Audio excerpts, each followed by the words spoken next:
គោប្រមាណ3កែវលោកអ្នកពិសាទឹកដោះគោអាយុវែងជារៀងរាល់ថ្ងៃធ្វើឲ្យលោកអ្នកមានសុខភាពជារៀងរហូតបើមិនបានពិសាទឹកដោះគោអាយុវែងពិតជាគួរឲ្យស្ដាយអស់មួយជីវិតបើមិនសាពិតជាមិនដឹងទឹកដោះគោអាយុវែងនាំចូលពីប្រទេសញូហ្សេឡង់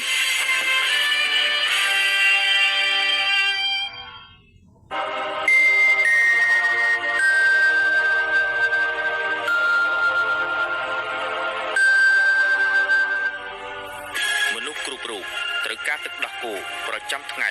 ជាការចាំបាច់បំផុតដើម្បីទ្រទ្រង់នៅរាងកាយឲ្យមានសុខភាពល្អ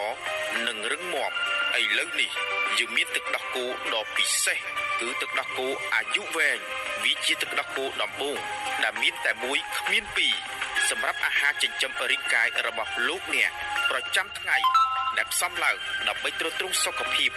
និងសុខុមាលភាពរបស់គ្រួសារលោកអ្នកតាំងពីកូនក្មេងរហូតដល់មនុស្សចាស់ទឹកដោះគោអាយុវែង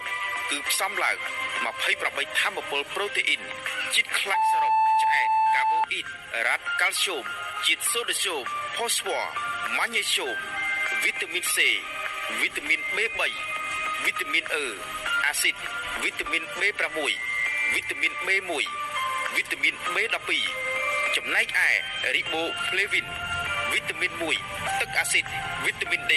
ហ្វ្លូលិកវីតាមីន B12 បូវីនទឹកដោះគោដំបូងអាល់ហ្វាលីពីតជាតិខ្លាញ់ទឹកដោះគោអាយុវែងជួយឲ្យមនុស្សវ័យចំណាស់មានសុខភាពល្អជួយដល់ភាពស៊ាំរីរាំងនិងប្រឆាំងមេរោគដែលមកយាយីជាប្រចាំថ្ងៃជួយឲ្យអារម្មណ៍នឹងណជួយថែរក្សាឆ្អឹងនិងធ្មេញរឹងមាំជួយឲ្យកោសិកានិងសាច់ដុំរឹងមាំជួយដល់ដំណើរការជាសះនៃរាងកាយជួយដល់សុខភាពបំពង់អាហារនិងសម្រួលដល់ការរំលាយអាហារទឹកដោះគោអាយុវែងមានរសជាតិស្រេចនៅសមាសភាពសំខាន់នៃទឹកដោះគោដំបូងដែលជាពពួកកត្តាលូតលាស់ផូស្វ័រលីពីតវាផ្ដល់ស្ទើរតែគ្រប់គ្រាន់នៅបរិមាណកាល់ស្យូមប្រចាំថ្ងៃរួមជាមួយនឹងវីតាមីនជាច្រើនទៀតដែលធ្វើឲ្យទឹកដោះគោអាយុវែងគុណភាពខ្ពស់បំផុតគ្មានពីរដំណឹងដ៏ល្អ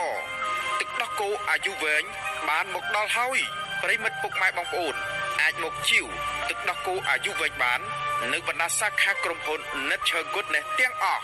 នៅរាជធានីភ្នំពេញទល់មុខប្រលានយន្តហោះពោធិ៍ចិនតុងផ្លូវមហាវិថីសហព័ន្ធរ៉ូស៊ីផ្ទះលេខ A21 A23 ត្រង់ចំណតឡានក្រុងទី45ខ្សែទី